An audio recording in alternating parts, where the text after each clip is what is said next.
আল্লাহু পাকিস্তানের ৬০০ মসজিদে বৃষ্টির জন্য বিশেষ নামাজ আদায় করলেন লাখো মুসল্লি।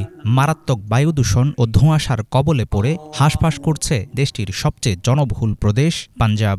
ভয়াবহ পরিস্থিতির হাত থেকে বাঁচতে বৃষ্টির আশায় আল্লাহর কাছে প্রার্থনা করেন স্থানীয় বাসিন্দারা। প্রাদেশিক ধর্ম বিষয়ক কর্তৃপক্ষের আহ্বানে সাড়া দিয়ে আয়োজন করা হয় ইস্তিসকার নামাজ।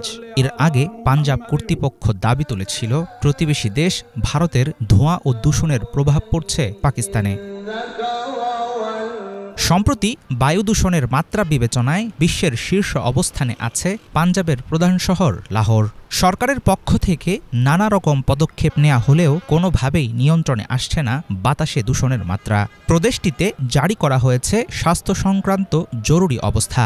পরিস্থিতি আয়ত্তের বাইরে চলে যাওয়ায় নিষিদ্ধ করা হয়েছে সব ধরনের নির্মাণ কার্যক্রম। স্কুল বন্ধ রাখার পাশাপাশি বিশ্ববিদ্যালয়গুলোতে চালু করা হচ্ছে অনলাইন ক্লাস।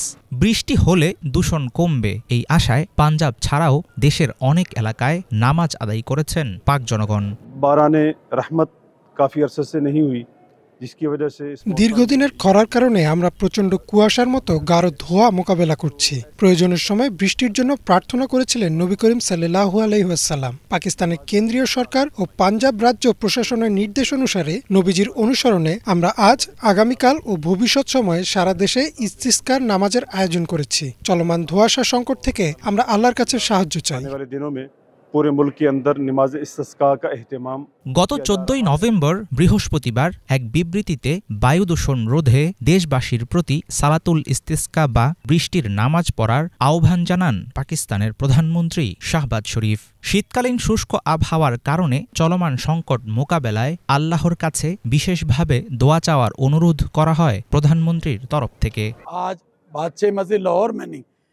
আজ শুধু লাহোরের বাদশাহী মসজিদে নয়, সারা পাকিস্তানে বৃষ্টির জন্য প্রার্থনা করা হয়েছে। ইনশাআল্লাহ আমাদের এই প্রার্থনা আল্লাহ শুনবেন এবং তিনি চলমান পরিস্থিতি পরিবর্তন করে দেবেন। এই দোয়া নামাজের উদ্দেশ্য ছিল আমাদের ওপর আসা ধোঁয়াশার মতো বিপদ থেকে মুক্তি পাওয়া, সেই সাথে আবহাওয়ার উন্নতি ও রোগবালাই থেকে নিরাময় লাভের জন্য আল্লাহর কাছে দোয়া চাওয়া।